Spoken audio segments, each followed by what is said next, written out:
Untuk poin pertama adalah di kunjungan toko, misalnya kita kunjungi kasih Pasar Cibolerang ya. Nah, di sini kan kita harus melakukan foto capture. Di sini karena saya sedang berada tidak pada tokonya maka merah nggak apa-apa. Nah, ini kita harus melakukan foto capture kan.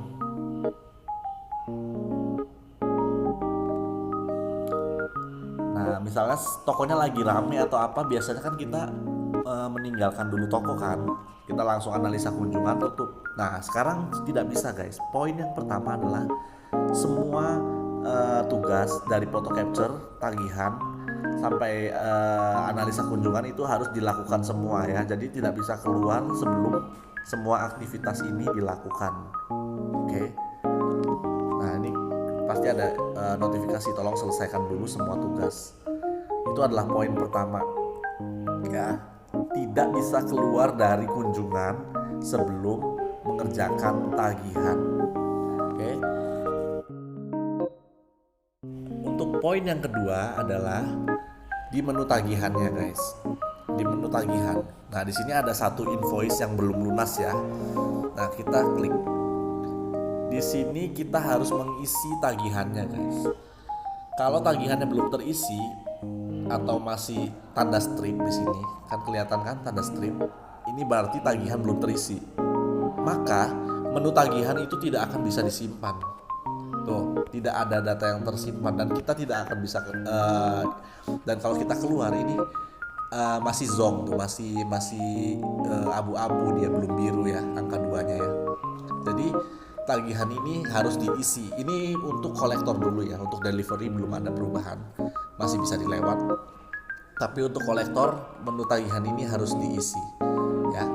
Itu adalah poin kedua. Dan perbedaan yang di poin ketiga adalah adanya penambahan metode payment ya. Di sini dulu kan nggak ada yang namanya stempel ya.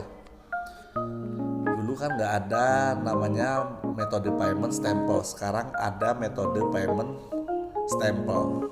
Ya. Fungsinya apa metode payment stempel ini? Yaitu tadi karena kita tidak bisa keluar sebelum kita mengisi tagihan, maka misalnya nih ke toko, terus kemudian tokonya tutup atau tokonya ramai gitu, jadi kita lewat dulu dari toko itu, ya kan. Kemudian kita kan nggak bisa keluar nih, makanya kita isi dulu dengan stempel ya. Kalau belum bayar tokonya, jadi kita isi dulu dengan stempel. Jadi fungsinya itu.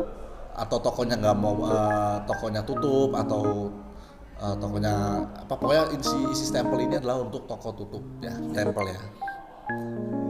Nah, misalnya ini tanggal dikunjungi kembali kan biasa kita isi minggu depannya ya, misalnya. Kemudian pilih alasannya, di sini sedang tutup ya. Oke, deskripsi tutup aja nggak apa-apa. Simpan. Nah, nanti akan terisi nih di pembayarannya stempel keluar kan. Nah, ini baru dia bisa di save. Nah, baru datanya berubah menjadi biru ya. Kemudian di perbedaan yang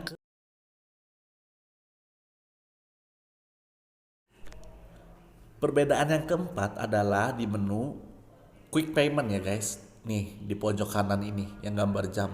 Nah, quick payment ini kan fungsinya buat ngisi secara otomatis kalau di sini terdapat banyak faktur kan. Misalnya ada faktur 1 1000, faktur 2 2000, faktur 2 1000, faktur 3 1000, jadi kan totalnya 3000.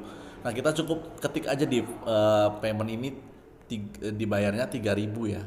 Maka dia akan mengisi semua invoice-nya kan. Nah, perbedaannya dengan menu quick payment sebelumnya adalah di sini kalau misalnya tokonya nggak bayar, kita pakai quick payment. Nih misalnya toko ini nggak bayar nih, ya kan? Nah, dia nggak bayar, berarti kan dia stempel nih. Pilih alasan, toko sedang tutup ya, tutup, simpan. Nah, itu secara default akan stempel semua di sini isinya, ya.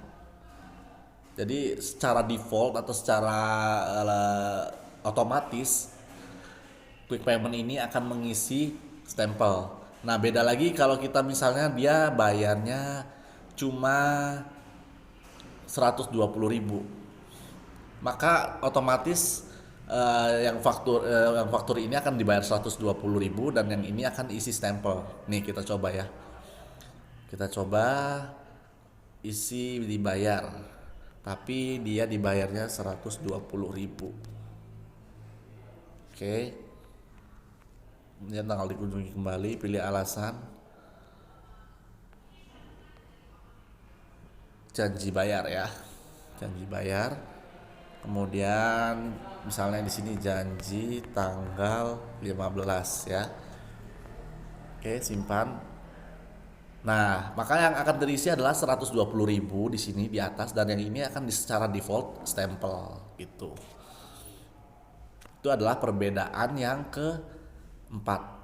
Dan perbedaan yang kelima, nah ini kan karena sudah bisa disimpan, kita simpan.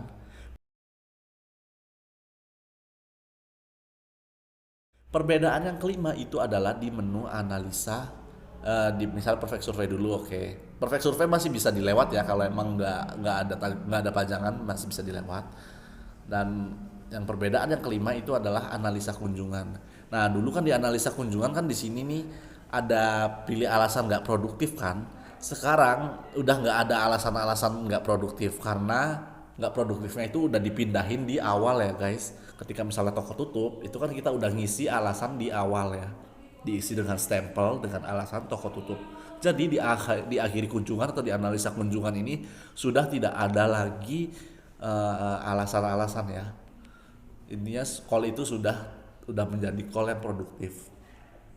Oke, kemudian kita bisa langsung tutup kunjungan.